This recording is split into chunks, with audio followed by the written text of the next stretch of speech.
Eesti laulvast revolutsioonist valminud muusikal pürgib Broadway lavale ja selle autorid üritavad nüüd leida investoreid, kes seda toetaks. Muusikalis lööb kaasa 22 näitlejat, kõik Broadway veteranid. Eestlastele on need kaadrid tuttavad ja südamelähedased, kuid paljud välismaalased ei tea laulvast revolutsioonist midagi. Broadway lavastaja Tony Spinoza kuulis sellest esimest korda, kui oli Tallinnas puhkusereisil.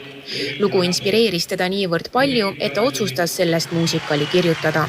The Baltic Chain and the attack on Toompea Tower and the standoff at the Talon TV Tower were just wondrous events of the power of peaceful resistance. Spinoza töötas muusikali kallal paar aastat ja tal oli olemas üldine idee, millest see võiks rääkida. Seejärel kohtus ta iirlase stsenaristi James Bearhartiga, kellega koos kirjutati valmis kogu lugu.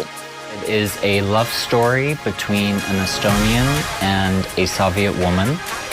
It is told over 4 decades across the history of the Soviet occupation of Estonia as a backdrop.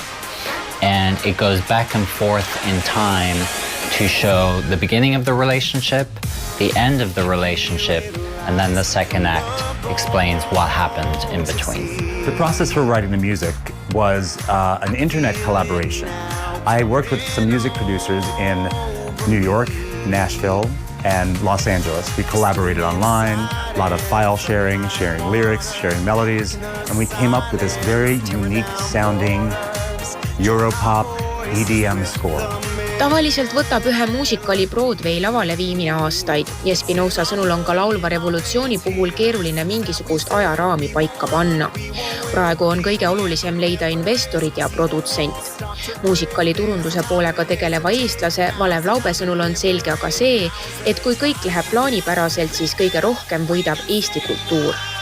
Kui nüüd laulva revolutsiooni muusikal jõuaks Broadway lavadele, siis see oleks tegemist ühe suurima saavutusega siin nii New Yorgis kui maailmas.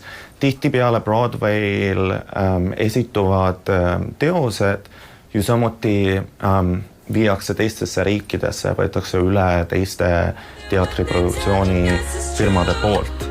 Kokku on laulvas revolutsioonis 22 osatäitjat, kuid kuna läbirääkimised veel käivad, siis ei taha Spinoza avalikustada ühtegi nime. Ta rõhutab vaid, et muusikalis löövad kaasa Broadway veteranid.